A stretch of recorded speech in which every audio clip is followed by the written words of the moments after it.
지난 금요일과 토요일 저희 교회가 창립 기념 행사로 묵상 컨퍼런스를 진행했습니다. 이 행사를 한 이유는 너무 분명합니다. 올해 저희 교회 표어처럼 말씀 묵상이 우리가 먹고 자고 일하는 그 중요한 일상의 한 부분으로 자리매김하기를 바라기 때문이고, 이 말씀 묵상의 토대 위에 우리 교회가 바르게 서기를 원하기 때문이었습니다. 이것을 위해 올해 우리 교회에서 하고 있는 것이 뭐냐면, 첫 번째는 각 성도 여러분이 매일 성경 본문을 따라서 개인 묵상을 매일 하고, 그 중에 한 본문을 선택해서 제가 공예배에 설교를 하고, 그 설교 중에 하나를 여러분들이 셀 그룹을 통하여 소그룹 묵상 나눔을 합니다. 그래서 개인 묵상과 공동체 묵상과 소그룹 묵상 나눔이 이렇게 트라이앵글로 서로 조화롭게 연결될 때에 교회가 말씀 묵상의 기초 위에 하나님이 기뻐하시고 또 하나님을 기뻐하는 교회로 세워질 줄로 저는 그렇게 믿습니다.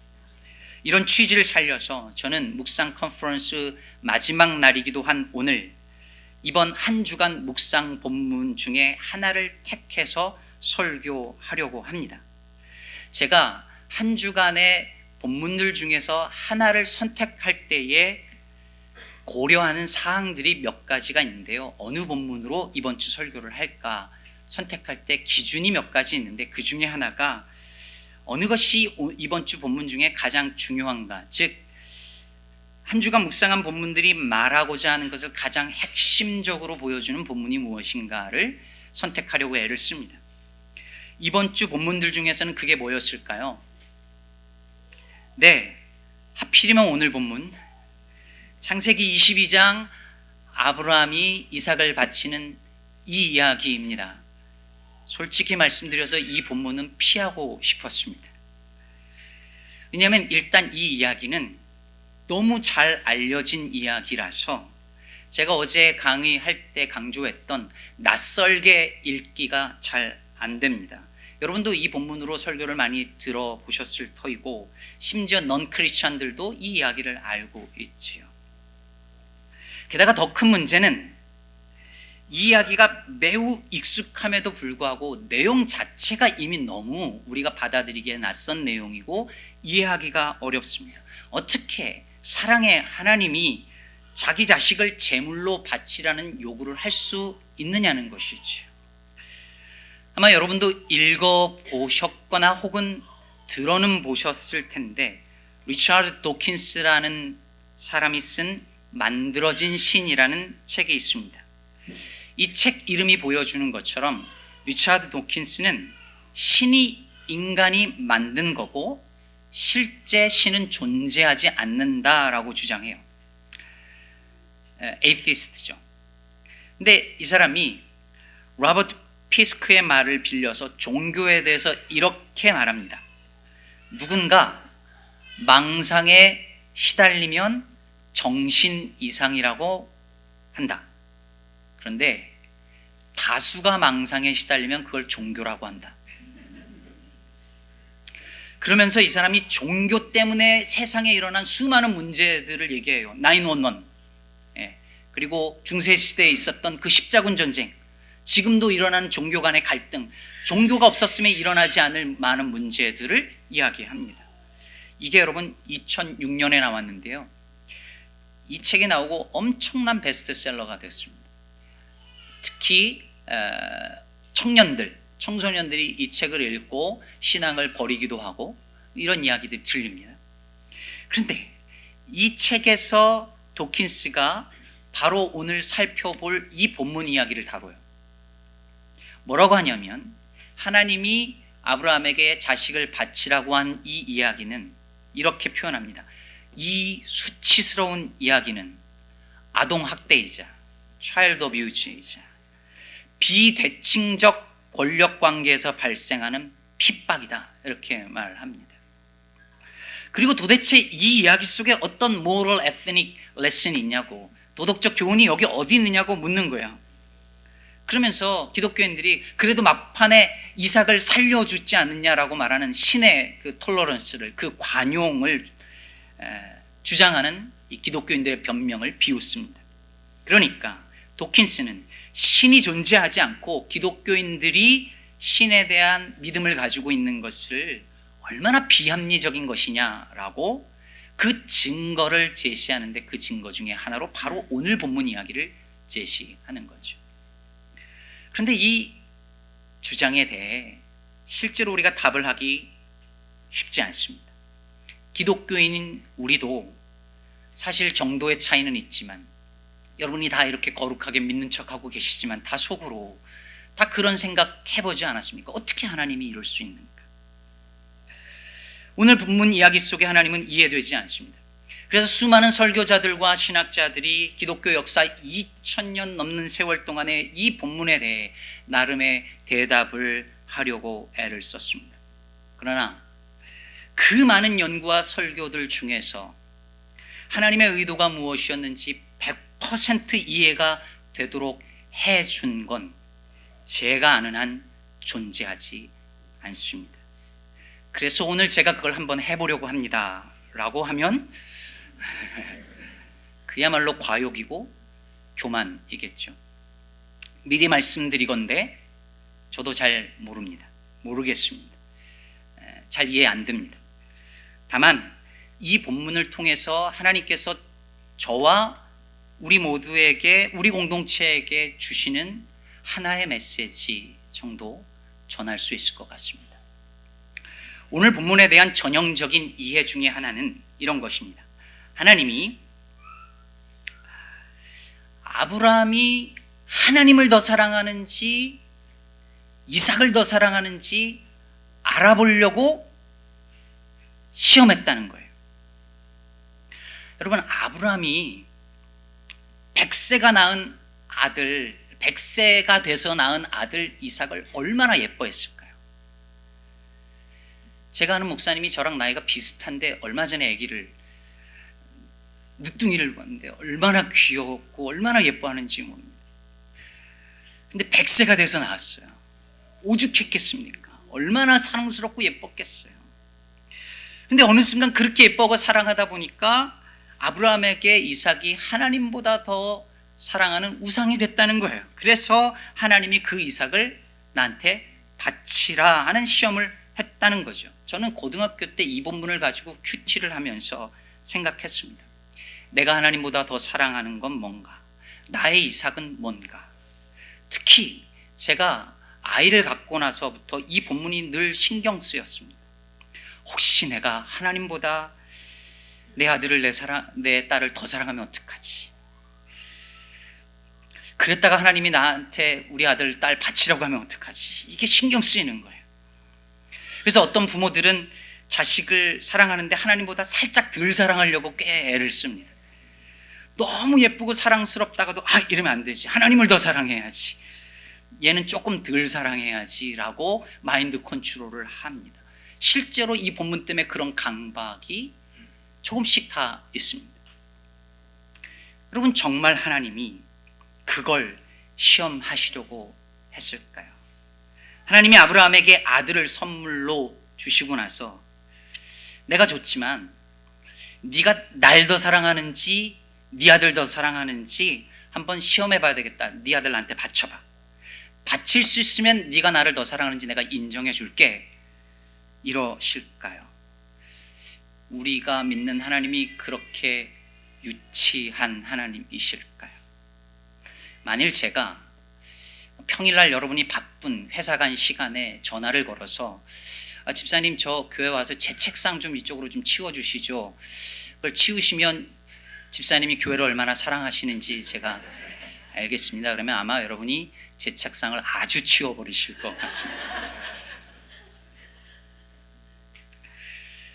여러분, 자식이 우상이 될 위험 있죠.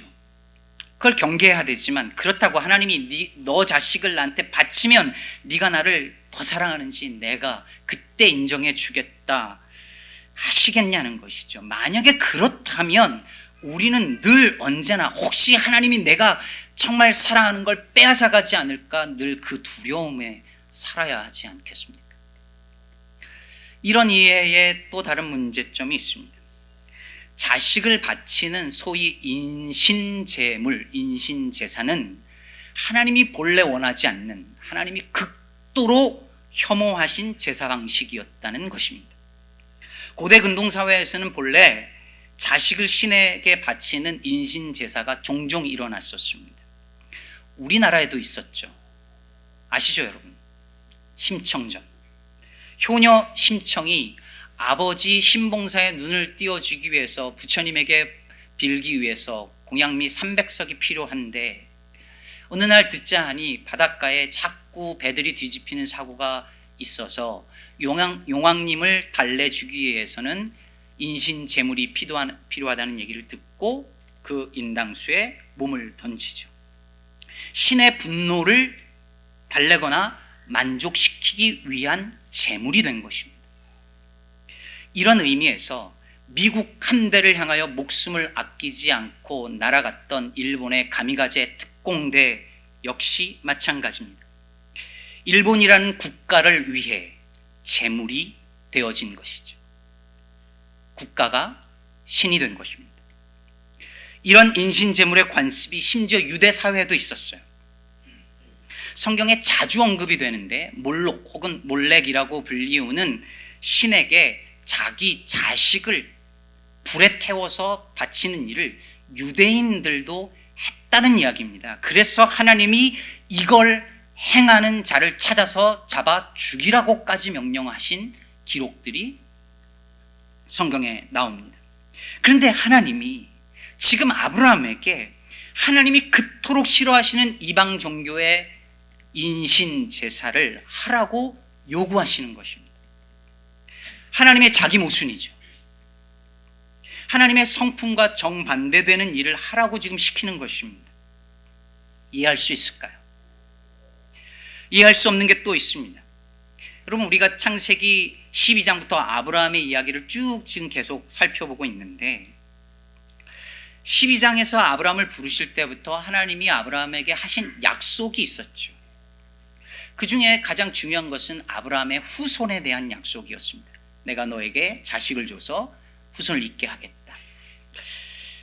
그런데 12장부터 21장에 이삭을 낳기까지 하나님이 주신 이 약속이 계속 위기에 처해요.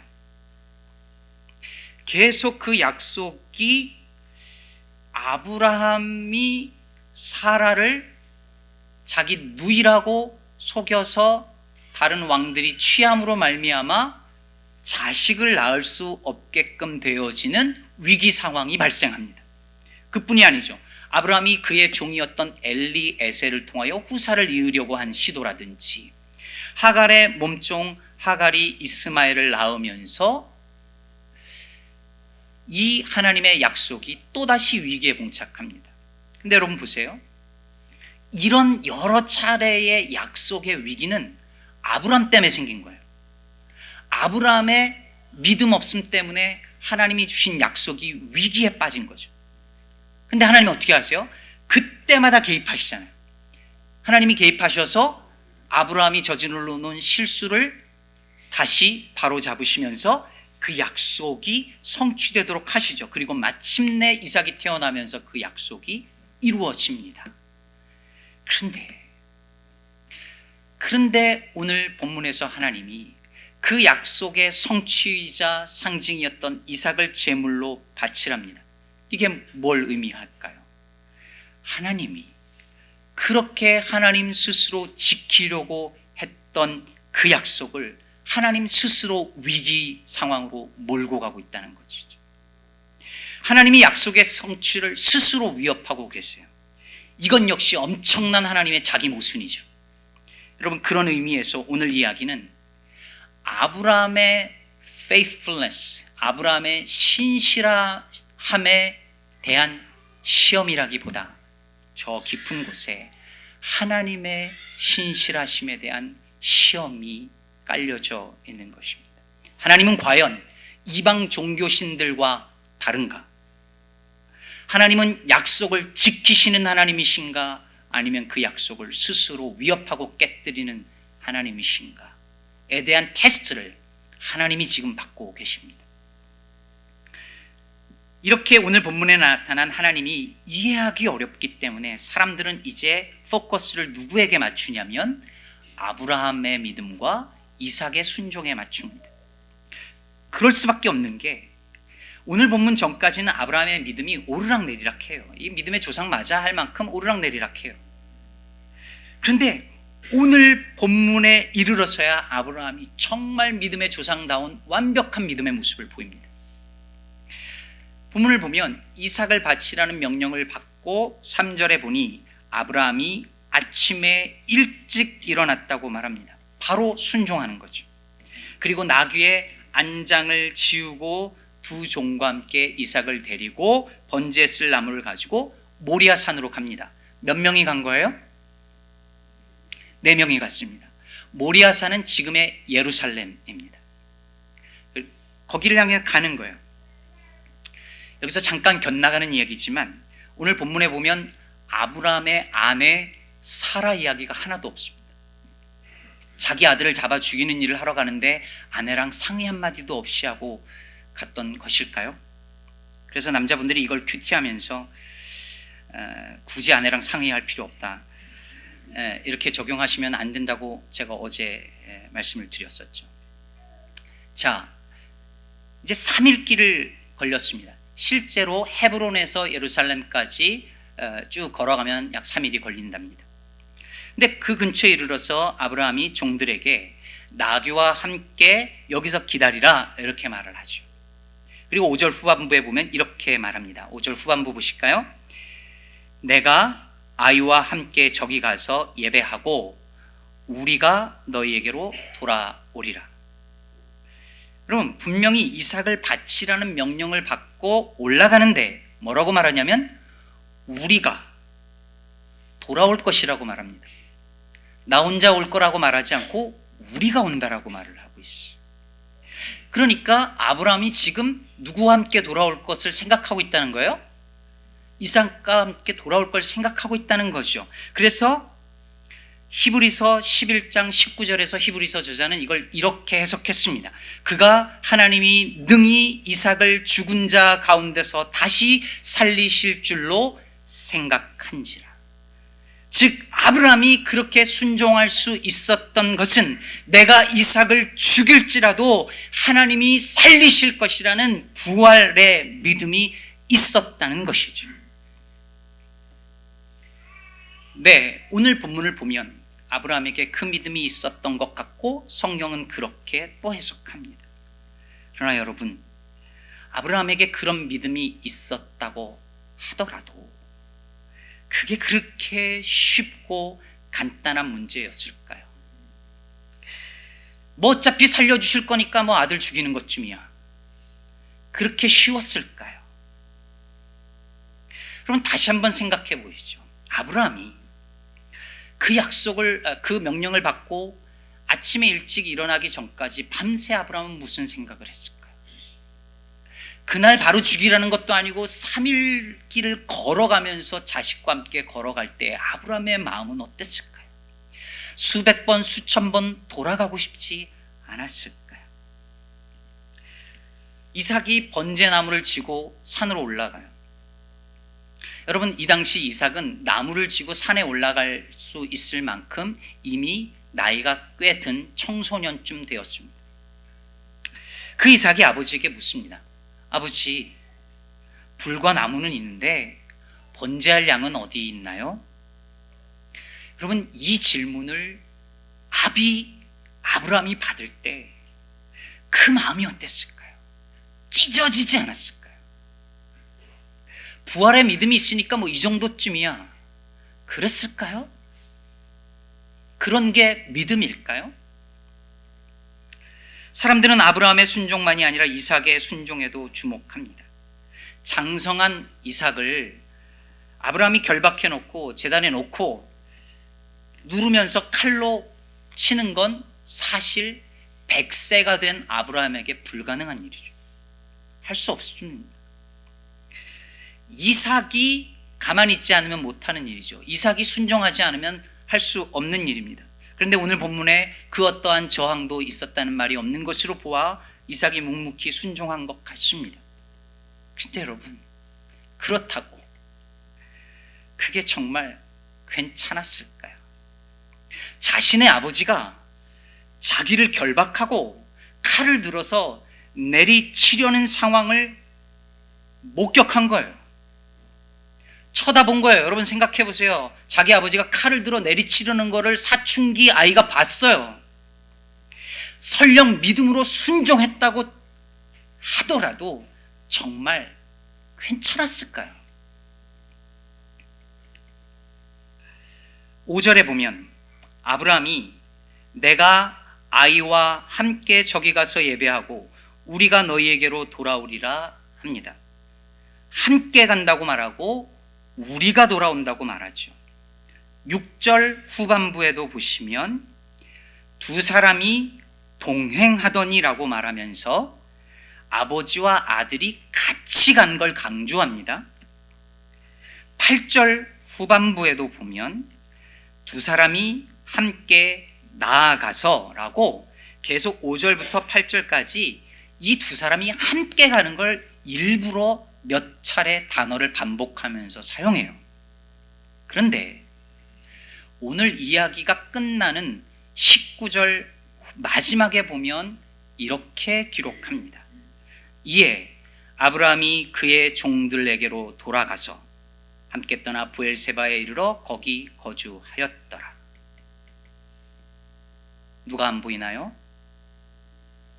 분명히 지금까지는 함께를 계속해서 강조했는데 둘이 같이 올라간데 내려올 때는 단수입니다.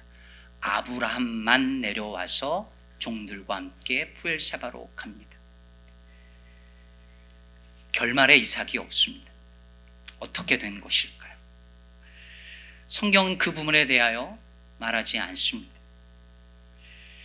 그러니 여기에 우리는 이 행간을 한번 추측해 볼 수 있습니다. 이삭은 홀로 그 산에 남겨졌다는 얘기인데 왜 그랬을까요? 아버지로부터 살해당할 뻔한 그 엄청난 충격을 이삭은 감당할 수 없었던 게 아닐까요? 사춘기 시절에 경험한 그 엄청난 일이 이삭에게 트라우마로 남지 않았을까요?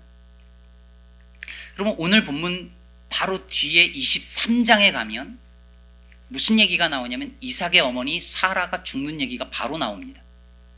그래서 오늘날도 유대인들은 사라가 오늘 이 22장의 이 사건 때문에 충격으로 죽었다고 생각해요. 그래서 유대인들은 사라의 나이가 127세에 죽었다는 이것을 기준으로 해서 이삭의 나이가 이 모리아산 올라갔을 때 나이가 37살이라고 계산을 하기도 합니다. 그만큼 이 아브라함이 이삭을 죽이려고 한 사건은 아브라함에게도 고통이었고 이삭에게도 상처였고 어머니 사라에게도 큰 슬픔이었다라고 하는 것을 우리는 이 본문의 행간에서 미루어 짐작할 수 있는 것이죠. 그래서 우리는 이 본문을 읽으면서 본문이 슬쩍슬쩍 말하고 있는 것들 혹은 말하지 않는 그 행간에 주목하여서 묵상하다 보면 아브라함의 고뇌가 보이고 이삭의 상처가 보입니다. 그리고 그래야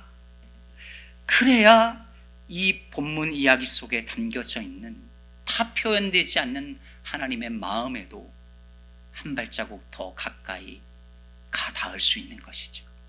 그렇지 않고 읽으면 아브라함 봐 믿었잖아, 이삭 봐 순종했잖아, 그랬더니 복 받았잖아 라고 쉽게 말할 수 있습니다. 그리고 하나님 명령하신 그것에 무조건 순종하고 따라서 자기가 사랑하는 것은 다 하나님께 바치는 것이 좋은 믿음인 것처럼 결론을 내릴 위험이 있습니다. 자, 여러분 보십시오. 오늘 본문은 그 어느 것 하나도 쉽게 이해되지 않습니다. 하나님이 아브라함이 이삭을 더 사랑하는지 하나님을 더 사랑하는지 시험하려고 했다는 것도 이해 안 되고, 하나님이 스스로 그렇도록 혐오하는 인신제사를 요구하는 것도 이해가 되지 않습니다. 또한 하나님이 세우시고 그토록 지키시려고 했던 하나님이 하신 약속을 스스로 위협하시며 위기 상황으로 몰고 가는 것, 그것도 이해하기 어렵습니다.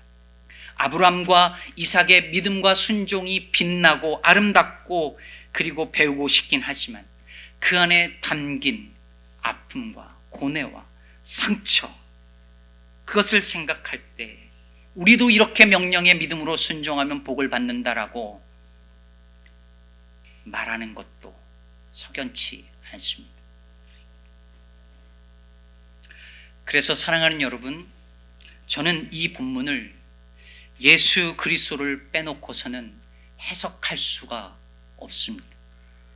제가 구약을 읽을 때는 구약 본문 자체가 뭘 말하려고 하는지 집중하는 편이지만 이 본문만큼은 그럴 수 없습니다. 예수 그리스도를 빼고 해석할 능력이 저에게는 없습니다. 아니, 어쩌면 그래서도 안 된다는 생각이 있습니다. 고대 근동의 모든 종교는, 그리고 오늘날에도 많은 종교는 신을 만족시키기 위해서 인간이 무엇을 할까가 주된 관심입니다. 심지어 자기 자식을 제물로 바칠 정도로 열심을 내어 신을 섬깁니다. 여러분, 오늘날 보십시오. 하나님이 어떻게 아들을 바치라고 말하느냐라고, 이런 하나님이 어디 있냐고 말하지만 사람들이 국가에 자기 자식을 바치는 것은 애국심이라는 이름으로 미화합니다. 그건 괜찮다고 여깁니다. 괜찮은가요? 자식을 만몬, 돈이라는 신을 섬기도록 키우면서 그건 괜찮은 것처럼 생각합니다. 오늘날 이 만몬의 신도, 오늘날 국가라는 신도, 사람들은 그 신을 만족시키기 위하여 최선을 다하여 열심히 살아갑니다. 그게 고대 근동사회, 성경에 나오는 이방 종교 다 그랬습니다. 그런데 하나님은 자식을 제물로 바치지 못하게 하시고 오히려 자기 자식을 우리를 위한 제물로 내어주셨습니다. 리차드 도킨스는 오늘 본문을 보면서 아들을 바치라는 무자비한 신을 비웃지만 사실 이 이야기 속에서는 자기 아들을 내어주시는 하나님의 자비하심이 숨어져 있는 것입니다. 하나님이 아브라함에게 네 아들, 사랑하는 독자 이삭이라고 말할 때 우리는 하나님의 아들, 사랑하는 독생자 예수를 묵상합니다. 아브라함이 3일 길을 걸으며 내내 느꼈을 고통을 묵상하며 우리는 에덴에서부터 골고다 언덕에 이르기까지 하나님이 겪으셨을 고통을 묵상합니다. 이삭이 아버지, 양은 어디 있습니까? 라고 물을 때에 아브라함이 느꼈을 그 엄청난 슬픔을 묵상할 때에 십자가상에서 나의 하나님, 나의 하나님, 어찌하여 나를 버리셨나이까 외치셨던 주님의 음성을 들으며 고개를 돌리셔야 했을 우리 아버지 하나님을 묵상합니다. 이삭이 나무를 지고 올라갔던 것처럼 예수님이 나무를 지고 올라가십니다.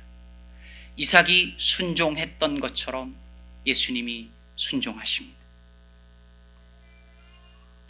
아브라함이 이삭을 향해 칼을 내리치려는 순간에 하나님이 막으시고 아브라함이 거기 보니 숫풀에 숫양이 걸려 있습니다. 그 양이 이삭을 대신하여 제물로 바쳐집니다. 하나님이 미리 준비해 놓으신 것이죠. 그래서 아브라함이 그곳 이름을 뭐라고 불렀다고요? 여호와 이레라고 불렀습니다. 그렇다면 여러분, 우리 죄를 대신하여 죽으신 어린 양 예수 그리스도야말로 여호와 이레의 절정 아니겠습니까? 하나님이 우리의 구원을 위하여 모든 것을 예비해 놓으셨다는 증거, 하나님이 그분의 나라를 위하여서 우리가 하나님의 나라를 우리가 세우는 것이 아니라 하나님이 스스로 예비하시고 준비하시고 세우시겠다는 하나님의 의지가 담겨져 있는 증거, 그것이 우리 주 예수 그리스도인 것이죠. 여호와 이레라는 말의 이레라는 뜻은 준비하다, provide라는 뜻입니다. 근데 이 단어는 보다라는 뜻도 가지고 있습니다. 보시는 거죠. 뭘 보셨을까요? 오늘 이 모리아 산에서 훗날 바로 이 지역에서 십자가에 달려 죽으셔야 했을 예수 그리스도를 보고 계십니다. 그래서 한 신학자는, 영어 하시는 분들은 느낌이 바로 올 텐데, 보다라는 것을 통하여 감찰하는 하다는 의미로 프로비디오, 그리고 준비하다는 말에 provide, 그리고 섭리라는 providence, 이것이 여호와 이레에 담겨져 있는 세 가지 의미라고 연결을 시켰습니다. 여러분, 이 땅 이름을 왜 아브라함이 거기서 아브라함의 순종을 의미하는 아브라함 샤마가 아니라 여호와 이레라고 이름 지었겠습니까? 이 이야기의 가장 중요한 핵심은 아브라함의 믿음, 아브라함의 순종이기 이전에 하나님의 예비하시고 준비시키는 하나님의 신실하심이기 때문입니다. 이 본문은, 이 이야기는 아브라함이 얼마나 신실하였는지를 보여주는 이야기이기 이전에 하나님이 얼마나 약속에 신실하신지를 보여주는 본문인 것입니다. 네 아들, 네가 제일 사랑하는 아들을 나한테 바쳐서 네가 나를 얼마나 사랑하는지를 한번 증명해봐 라고 말하는 본문이 아니라, 내가 내 사랑하는 아들을 너희에게 주기까지 너희를 얼마나 사랑했는지를 좀 알라 하시는 주님의 마음이 담긴 본문인 것입니다. 저는 이것이 창립 6주년을 맞는 오늘 우리 기쁨의 교회에 주시는 하나님의 메시지로 들립니다. 오늘 본문을 통해서 우리가 아브라함의 믿음, 이삭의 순종을 배워서 더 열심히 믿고 순종할 수 있습니다. 그러길 바랍니다. 그러나 그보다 더 중요한 것은 무엇이냐면, 우리가 무엇을 하기 전에 하나님께서 미리 예비하신다는 사실입니다. 담임 목사로서 특히 오늘 같은 날 이 본문을 설교할 때 유혹이 있습니다.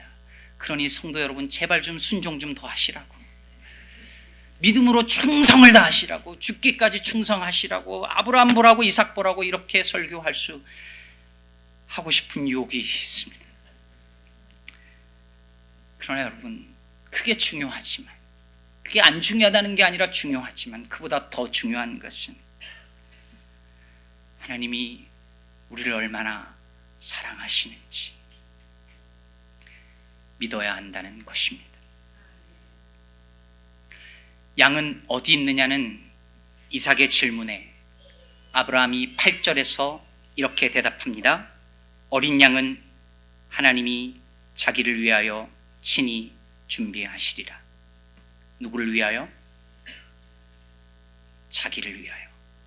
하나님 당신을 위하여 준비하신답니다. 하나님 당신 스스로를 위하여, 하나님의 거룩하신 이름과 하나님이 하신 약속을 스스로 지키시기 위하여 우리 이 땅의 교회들과 우리 기쁨의 교회에 여호와 이레의 은총을 베풀어 주실 것입니다. 이 믿음으로, 여호와 이레의 은혜를 믿는 믿음으로 매일매일 살아가는 저와 여러분 되기를, 우리 기쁨의 교회 되기를 주의 이름으로 축복합니다. 기도하겠습니다.